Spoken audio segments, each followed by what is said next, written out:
Hey, what's up, everybody? This is Charles Sabansi. I want to welcome you guys to another episode of the Dreamerspro Show, where we cover everything from sports, hot topics, classic debates, entertainment, and we give you guys a fresh perspective on things. And we see them. And today we got a pretty interesting show for you guys. But before we get into it, please make sure you like the video and subscribe to the channel. Now, let's get into this topic here. This is a bit of a continuing story about Paul George, Kawhi Leonard, and these guys and the Clippers. Now, as you guys know, the Clippers had yet again another very, very disappointing season. Probably the most disappointing season apart from the year that they blew the 3-1 lead against the Denver Nuggets. Why? Because this year, Kawhi Leonard was supposed to be back. Paul George was supposed to be healthy. And this was going to be the year that they were going to make their run. Some analysts started to put some faith in the Clippers this year. I myself put some faith in them. But we all know, as I think it was in maybe March, that Paul George had a freak injury where he went up for a rebound, landed, and his knees buckled, and he was gone. And then Kawhi Leonard, in game 1 of the playoffs against the Phoenix Suns, he put up a stellar stat line. They won the game. And then right after that, we heard that Kawhi Leonard was going to miss game 2. Shocked the entire NBA world. And then from that point forward, we never saw Kawhi Leonard again.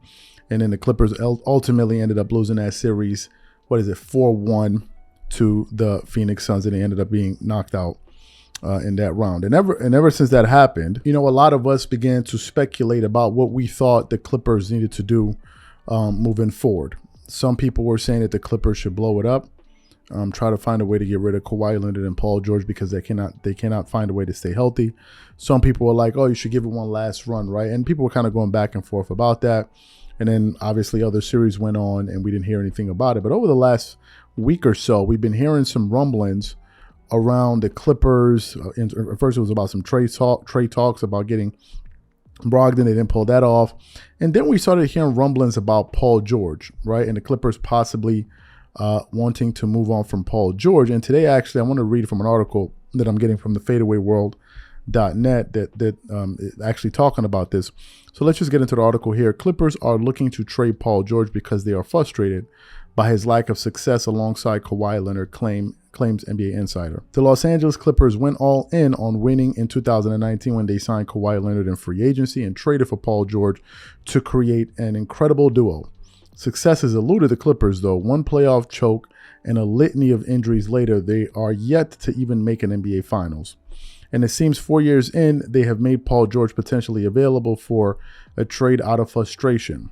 I was hearing things that Paul George was in play, and everything since then has validated that. NBA insider Howard Beck said on FNA podcast, and Kevin Figures and Adam Ausland. I think he's in play. Lawrence Frank is going to say what he has to say. Team GMs and presidents always say, no, we love our guys right up until the moment they trade him. That's just how things go. They're not trying to give him away, but they're trying to pivot. And they do have a franchise-wide frustration with the way that this era has gone. Paul George is more available than Kawhi Leonard, but that isn't saying much as he has never played more than 56 games in a season during his time with the Clippers. He was injured for the first season playoffs as well, with the team getting unceremoniously bounced by the Phoenix Suns in the first round. It's understandable if the management is willing to make some serious changes moving forward. So here are my thoughts on this. First of all, I think the Clippers are doing the right thing by trying to look for other ways to get to the goal that they want to get to, which is win an NBA championship. If you look at the Clippers roster, they have everything. They have three-point shooters galore. They have two-way players. They have a lot of forwards. They have a lot of wings. They have a great coach in Ty Lue. But for whatever reason, they just can't find a way to stay healthy. They just can't. And I think that it is wise for them to look at other players that could possibly help them get to the goal that they're trying to get to, which is ultimately win an NBA championship. Now, this article did point to the fact that they're not happy with some of Paul George's performances. And it made me go back to that 2020 year when they were in the bubble, right? And I went back to look at some of Paul George's stats. And I want to focus specifically on that series where they blew that 3-1 lead. Let me just read you Paul George's stat line. Game 1, he had 19 points. Game 2, he had 22 points. Game 3, he had 32 points. Game 4, he had 10 points. Game 5, he had 26 points. Game 6, he had 33 points. And infamous Game 7, he had 10 points. For that series, Paul George averaged 21.7 points per game. He got you 2 steals a game, 3.6 assists a game, 5.4 rebounds. He averaged 43% from the field, 38% from the three-point line. And he was making only attempting 4 free throws a game and then making 88% of them. In that series, Kawhi Leonard, he averaged 24 points per game. He averaged 8.6 rebounds, 6 assists, 2.3 steals, 1.1 blocks on 44% shooting, 35.69%, let's say 36% from 3 on 87% shooting from the free throw line. Now, here's the thing. If you watch that series, Kawhi Leonard was clearly the Clippers' best player, even in the first round. And what we were witnessing was Paul George was fading in that series. And to be fair to Paul George, after they lost that series, Paul George said he was going through a lot, right? But if you look at Paul George's tenure with the Clippers, especially in the playoffs, he's always been the guy where it's like there's some games he can come and there's some games he can go. And there's some games Paul George can get really, really cold, which forces Kawhi Leonard to be absolutely spectacular. He would need to be spectacular for the team to be competitive. So maybe that's what they're alluding to in terms of health.